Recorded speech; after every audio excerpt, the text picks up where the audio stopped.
Welcome, everyone, to the Dangers and Dragons podcast, where we explore these captivating stories, legendary quests, and all the crazy, unexpected twists. Just the twists they get, yeah. Yeah, that make these tales so, addictive. I mean, The characters, right? Yeah. we get attached. We get attached to these characters, and we want to see, where their journey goes, even when it gets really dark. Especially when it gets dark. So get ready to ignite your imaginations with us as we delve into some of these amazing worlds. And I'm so thrilled to be here, as always. And joining me, as always, is Julia, our resident lore master. Greetings, fellow adventurers. Always exciting to have you here, Julia. Today's whispers of vengeance and a warrior's brutal path are especially enticing. Yeah, this one's going to be a good one. I can already feel it. Oh, yes.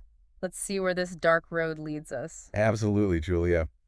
Before we begin, just a quick note. Yeah. If you're enjoying our dives into these fantastical narratives, please do rate and follow the Dangers and Dragons podcast wherever you listen. Yes, please do. Your support truly fuels our explorations. It really does. It keeps the lights on. It does. It keeps the lights on. So today we're venturing into a story called Blood and Iron. Ooh, A tale of revenge.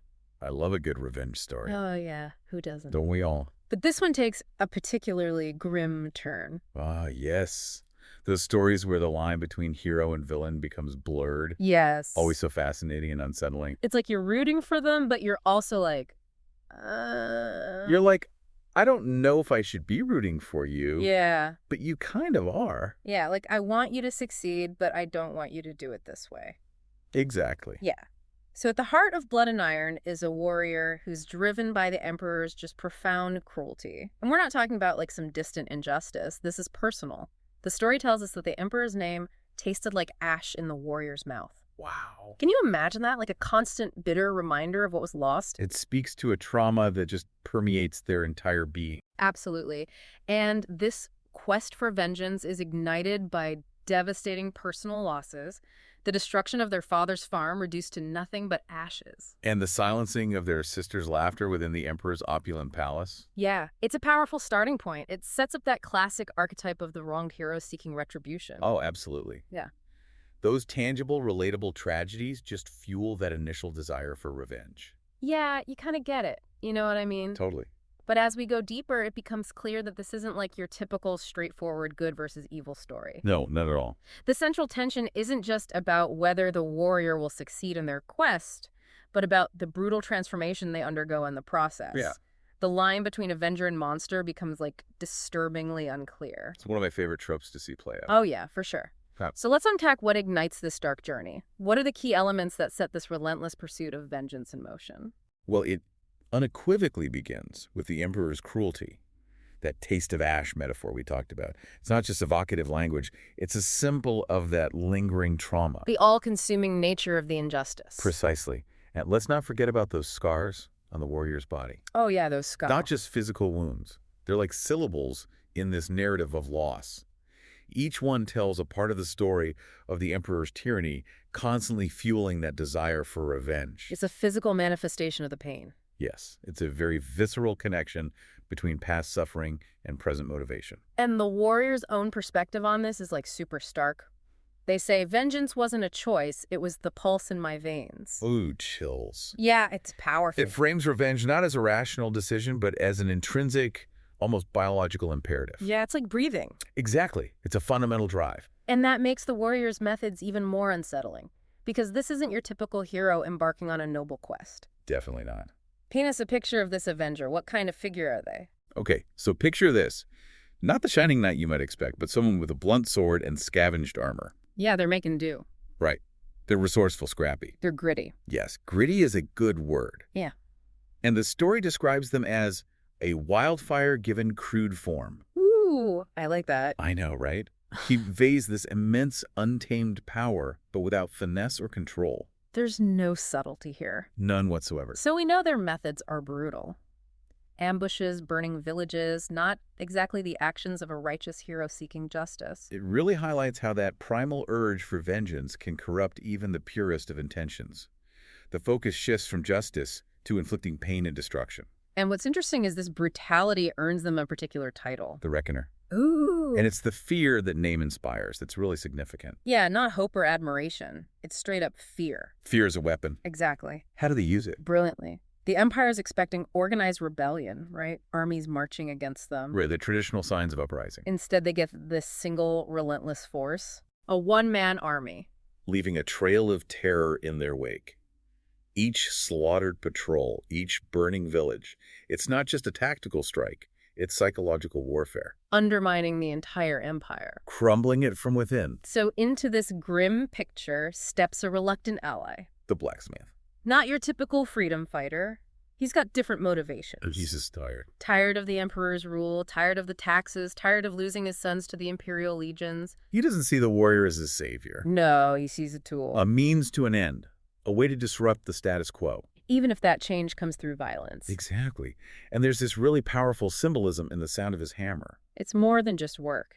It's defiance. It Yeah. rings out against the silence of oppression. Yeah, in a world where speaking out can get you killed, that hammer blow is a powerful statement. A small act of resistance. But this campaign of fear and retribution, it has consequences for the warrior's reputation. It grows, but not in the way a hero's legend would. It's not a good reputation. Mothers use the warrior's name to frighten their children. It becomes a cautionary tale, Villages offer wary, fearful respect. born out of terror, not loyalty. The warrior becomes isolated. Even from those they might be trying to help. The very people they're fighting for. There's a line in the story that really struck me. I was the monster they needed. Chilling, isn't it? It's a terrifying self-awareness. They've become the very thing they set out to destroy. And then the warrior reaches the capital, the heart of the emperor's power. It's not the glorious city you'd expect. Not at all. It's described as a festering wound upon the land. Full of decay, neglect. Beggars lining the streets. Refuse everywhere. It's a reflection of the empire's inner state, corrupt, crumbling. And perhaps a reflection of the warrior's own soul. Yeah, that internal moral decay. It makes you wonder who's the real monster here. For sure.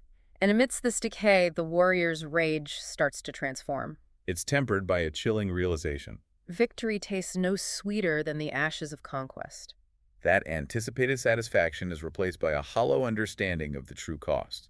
And then we have the palace itself, the supposed seat of power. It's described as an obscenity. Not a marvel of architecture or a symbol of strength. There's a gaudy monument to the emperor's decadence. And the warrior's advance through the palace is like a butcher's march. Facing sniveling courtiers. Terrified guards. No valiant defenders, just fear and self-preservation. And then the confrontation with the emperor himself. Such a letdown. Right? This figure who inflicted so much suffering. A bloated man-child cowering behind his jeweled throne. Pathetic. Whimpering apologies. No defiance, no final stand. Just a whimper. And the act of vengeance itself, the culmination of the warrior's single-minded pursuit. It brings no release, no satisfaction. Just emptiness. The blade falls from numb fingers. Silence. A hollow silence. Yeah, the aftermath is just as bleak. The warrior doesn't emerge as a celebrated liberator. They stumble out of the palace dazed. The crowds don't cheer. They avert their eyes, filled with disgust. They see a monster. And the reunion with the blacksmith, the one who helped the warrior. It's heartbreaking. He says, reckoning. That was butchery. The forge, once a symbol of potential alliance, now feels cold and foreign. Every hammer blow an accusation. And the empire doesn't descend into some era of peace and justice. No, it fragments into chaos. Petty warlords vying for power. The emperor's cruelty replaced by a different kind of hunger. A never-ending cycle of violence. So what becomes of the warrior? They choose exile, fleeing into the wilderness. Haunted by the taste of blood and iron. The memory of their actions. And as they look into a pond, they see a stranger staring back. A reflection of the monster they've become. The realization hits them hard. Vengeance is a blunt tool, leaving shattered wreckage in its wake. And the true monster of the story isn't the emperor. It's the warrior themselves. The reflection in the blade. The reckoning is for the ruin they carry within. A profound and tragic end. So Julia, our lore master, this archetype of the vengeful hero, succumbing to darkness, where else do we see this play out? Oh, this is a tale as old as time. You see it in Greek tragedy, with Medea consumed by rage, exacting terrible revenge. Right. You see it in Norse sagas, where cycles of vengeance destroy entire families. And it's that initial justification that gets twisted. Yes, the descent into brutality, the isolation. These stories become cautionary tales. Warnings about the seductive but corrosive nature of vengeance. And blood and iron, it fits perfectly within this tradition. A stark look at the personal cost of that path. So for everyone listening, let's consider this. Was the warrior's rage justifiable?